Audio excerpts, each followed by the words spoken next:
So how long has it been since you've been to Iowa? This morning.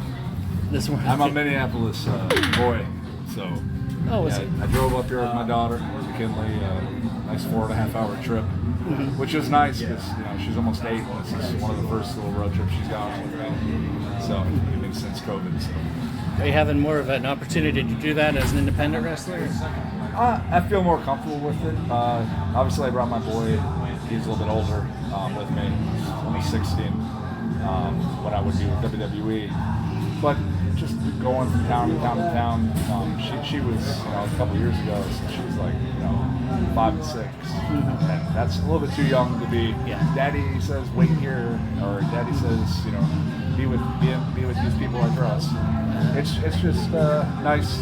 She's excited to take trips with me, and the more I do, and the more less restrictions, with COVID, and things I can bring my family to, or acting projects I can bring them, to, where I spend the night in the same bed, for multiple times. They can actually see the city, as opposed to me going from town to town to town, dragging them and trying to get the best of within a couple hours and then off to the next city. So it's nice though. How long have you been in pro wrestling now? I started training in 2002, had my first match in 2003. So quite a few years. Signed with WWE back in 2011. And then obviously COVID happened 2019-ish. Got released with, over the course of a couple of years, with over 150 different talents. Very talented people. And we all have different places we're ending up, different promotions we're ending up, different independents we're ending up. I'm trying to get into more acting projects. It's a personal passion of mine, which is wrestling keeps calling me back. Even like these shows tonight, they're fun. Like, the crowds are invested, and it's not like it's different than the television crowd, because these people are very thirsty just to be entertained, especially after COVID. And it's nice, cheap fun, and a chance for people to see people they've seen on television. And as I work tonight, a nice up and comer, JT Energy, who you might have saw me work on Raw, a few years back, and he was an enhancement talent at the time, which means he's gonna put me over, make me look good. And to me, a match like this tonight is just equally as fun because it put both of us on. And giving back to professional wrestling is what makes it great. Like, everyone works, put on a great show, and everyone tries to improve. I mean, that's the whole goal of any kind of performance art. So what'd you think of Central Empire Wrestling and your trip to Iowa here today?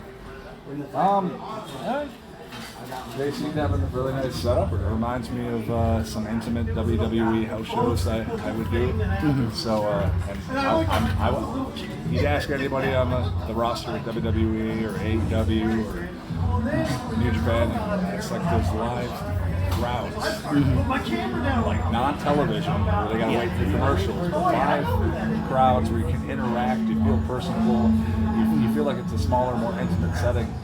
Those are the best things for the audience, and it actually drives performers to interact, which on TV you don't see the interactions as much, which I wish you did. I wish that's what makes it fun. And personally, I like, when I go to concerts, I like to go to the small, intimate venues, because I feel like I'm up close, right next to the band, and I'm feeling it. When I'm in those big arena shows, it's like, where is he? But yeah, it's a great place. So, do you have any memory as being a part of wrestling, either as a fan or as a wrestler, that's stands out as your best moment or your favorite? It's kind of both. I started getting into wrestling again, when I was a senior in high school, freshman in college, and Kane and Test, they were the big guys, and I was like, man, they're 6'7", 6'8". I mean, Kane, they say he's 7 foot, but he's closer to 6'8", he's closer to my height. So then fast forward years later, and I'm working these live events with Len, and it was surreal to me, because he's putting me over. He's doing matches with me. I'm learning from a guy that I looked up to, and that was awesome to me.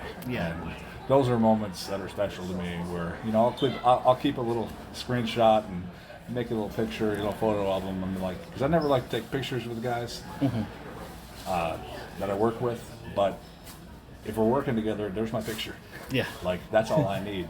Like, and to have respect of your coworkers, that's all I ever ask about anything I ever do, because I pride myself in whatever work I do.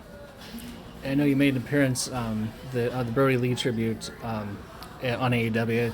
Have you worked any more for them, or have any plans to go back and work for them? I haven't had any plans. If you listen to interviews from both of us going back to when he left the company, we always found a way back to each other, and we always knew what each other wanted. I always knew he wanted to be that champion, which he attained part of that with AEW, and he was on a run, man. And I was so happy for him. He was happy for me. After I got released, I got the star in this movie that I was doing. So, like, we always had each other's back, and we always thought we'd probably do each other again sometimes. That's just the way it always worked out. Unfortunately, it's not the way it worked out, but I know I'm going to see him again. I see him every day. Every day I'm reminded of what a great guy he was, and personality. And it brings a smile on my face. I mean, I just saw Big E, another good friend of mine, win a Tatum championship. And I just know that Brody would have been, ecstatic over him winning that title. And as I was. I mean, it's always good to see good people make it good. So another day goes by, I don't think about him. Yeah, speaking as a fan, I thought your run as tag team champions as the Bludgeon Brothers, I thought that was fantastic. You guys were great tag team champions. So. It was a lot of fun. We made the best of a funny situation. We're a complete overhaul, and we made it us. And to me, that's when we clicked. And it was so much fun. I don't see it being replicated. So what kind of movie roles are you looking for? Are you looking to? I see you have the Friday the 13th shirt on. Are you looking more horror or just any? I like to challenge myself. Obviously taking acting lessons is any part of trying to improve any craft. And there's a movie coming out called Ghosts of the Ozark. I was lucky enough to do with Tim Blake Nelson, David Arquette, Phil Morris, and that's going to debut towards the end of October at the Austin Film Festival. So I'm looking forward to that. That'll be the first festival I get to attend since COVID. And from that I've done some unnamed comedies, an unnamed drama, which I'm very excited about, which you'll see on television. And I'm excited for these things to come out, because starting in October, things will slowly start coming out that I've been doing that won't just be your typical, character that you've seen me do for the last 10, 11 years. And that's what I like about doing these shows. You can see more of my personality, where I'm not just this big tough guy, but I have multiple layers to me, like anybody. I'm just having fun with the crowd, and they know it. Yeah. And same with acting. I like to push myself, whether it's comedy, drama, I'm playing a dark character that's evil, or playing an extremely good, humble dude. That's what acting is, not being yourself, but drawing off of real emotions and living that experience through film, which is basically what wrestling is. Yeah. You're living an experience, you're living a fight, and people are along for the ride.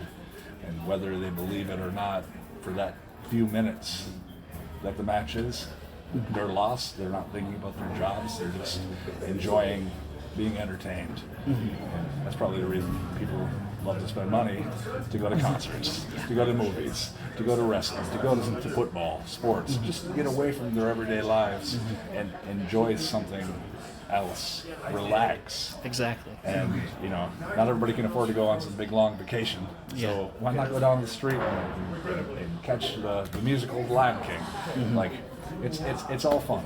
And now that COVID's starting to ease restrictions, people are getting vaccinated.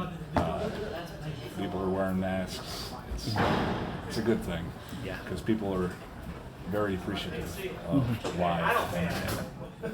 Totally. And you said you were from Minnesota. Did you train? Who'd you train with up there? Like any of the Vern Gagne organization, past trainings with those guys? So I trained with a guy named Sheriff and Shifty, and I did that for about a year. And I left him to go train with Eddie Sharkey in Terry Fox. Eddie Sharkey is one of the trainer champions, and obviously I've had a few tag team championship runs, so I can add that to his belt. But Eddie was a great guy, still is a great guy, still alive, still kicking. I just saw him at one of my friends had a show up in Minnesota, and I went and attended it. Me and Eddie caught up. Just a great dude. Is there anything more you'd like to add about your match here tonight or your Bridge City Slam? I'd just like to add that I think JT's got a future. He just needs to learn a little respect. He seems a little arrogant. He flicked me off and gave me the middle finger, which I did not appreciate. But I gave it back, so hopefully the kids didn't see. Yeah. Well, thanks for your time, sir. Unless there's anything more you want to add, or No, it's been a pleasure. But I love Iowa, but can't wait to get home. I can't blame you. We love Iowa too.